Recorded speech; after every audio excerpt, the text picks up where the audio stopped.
Buksan na natin, kinakabahan ako.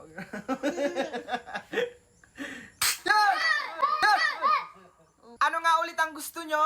Soft drinks! Pero dapat healthy. Kaya nga bumili kami nila Aling Maliit at Sakmo nitong Soda Plus at titingnan natin kung nagiging soft drinks ang simpleng tubig. Kaya simulan na natin. Let's go! Kailangan natin ng tubig, yung simpleng tubig ha, or tubig na malamig. Tapos yung tubig hanggang dun sa may guhit lang. Para mas masarap, lagyan din natin ng lemon. Yan. Let's go, let's go. Magiging ano kaya to? Magiging soft drinks kaya to? Makikita natin guys kung legit nga itong Soda Plus na ito. Tapos, konting honey. Hi. Yan. Okay na to na. Okay na yan. Para daw maging soft drinks itong simpleng tubig na may lemon at honey, kailangan ng gas cylinder. Meron siyang free na 10 ganto.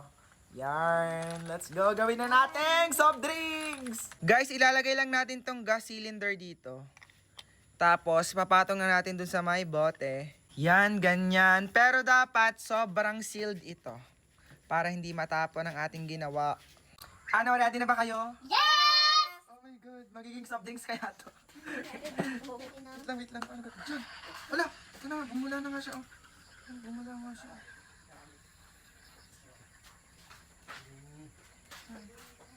Tingnan natin kung magiging soft drinks talaga siya. Oh, daming bula! Wala, daming bula. Tingnan nyo, oh. Wala, dami. Oh. Guys, buksan na natin. Kinakabahan ako.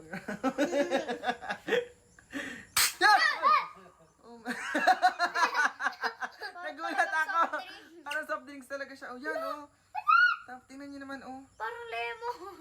Kaya mo naman talaga, be. Para siyang Sprite. Para siyang Sprite. Sprite. Para siyang Sprite, oh. Tingnan natin. Pahingi! Kay Aling Maliit. Kay Aling Ako Maliit. muna, be. Yan. Yan, kay Aling Tama na, Maliit. tama na. Okay, Sakmo. Taste test. Anong Sarap. lasa? Guys, kita nyo ba? Para siyang Sprite talaga. Amoy ano siya, kapag ininom, amoy soft drinks talaga siya. Kaya para laging healthy ang mga ininom natin, i-check out nyo na rin tong soda maker na ito.